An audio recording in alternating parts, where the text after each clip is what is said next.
تیشکە قورئانیەکان بەرجی دووەم نووسینی مامۆستا محەممەد فەتحوڵڵا گولەن. وشددنا ملكه وآتيناه الحكمة وفصل الخطاب. ئێمە پاشایەتیەکەیمان بەهێز کرد و حیکمەت و دانایی و قسە و فەرمانی بەجێمان پێبەخشی. سوورەتی ساد.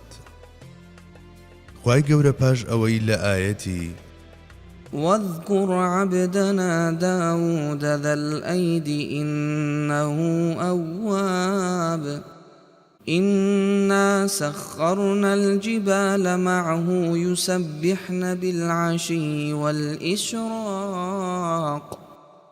والطير محشورة كل له أواب.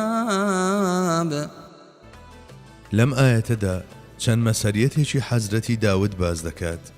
بە دوایدا سێ سیفەتی گرنگی دیکەی ئەو پێغەمبەرە مەزنەش دەهێنێت و لەو ڕۆوە کە سەڵتەنەت و نزیک بوون لە خواوەی کۆ کردوێتەوە وەک نمونە و مۆدێلێک نیشانی دەدات.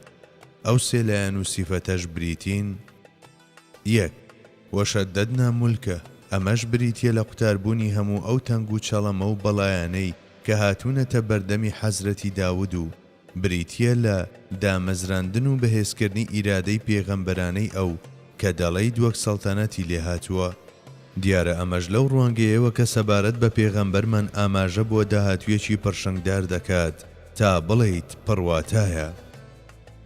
دوو، وآتەیناه الحیکمە، مەبەست لەمەش ئەو حیکمەتەیە کە لە هەموو پێغەمبەرێکدا ڕەهەندێکی گرنگی حەقیقەتی پێغەمبەریەتیە و ئاماژەشی تێدایە بۆ ئەو ڕۆحە سەید الئەنامەی کە لە تەواوترین و کامڵترین شێوەدا حیکمەت تێیدا تەجەلی کردووە.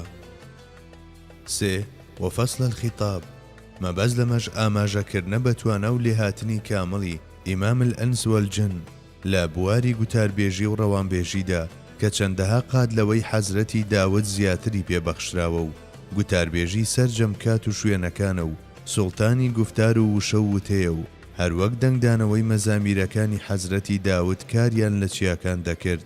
ڕۆژێک دێت نەغمەی ئەو عەندەلیبی ئەنبیا و بولبولی قورئانەش لە تێگڕای دڵ و سینەکاندا دەنگ دەداتەوە.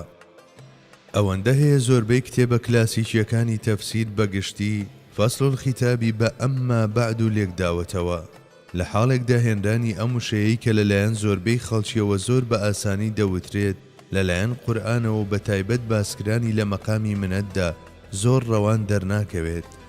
بەڵێ، ئەمە نیعمەتێکی بەخشراوە بە حەزرەتی داود و لە مەقامی منەتیشدا باسکراوە.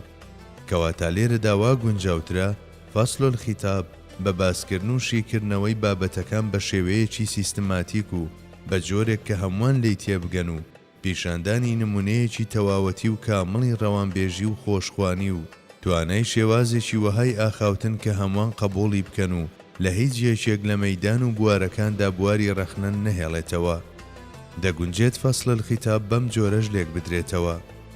بریتیە لە توانای باسکردن و شیکردنەوەی بابەتێک، ئیدی هەر بابەتێک بێت هەتا دەگات بە بچووکترین وردەکاریەکانی و بە جۆرێک کە لەگەڵ ناوەڕۆکەکەشیدا بگونجێت.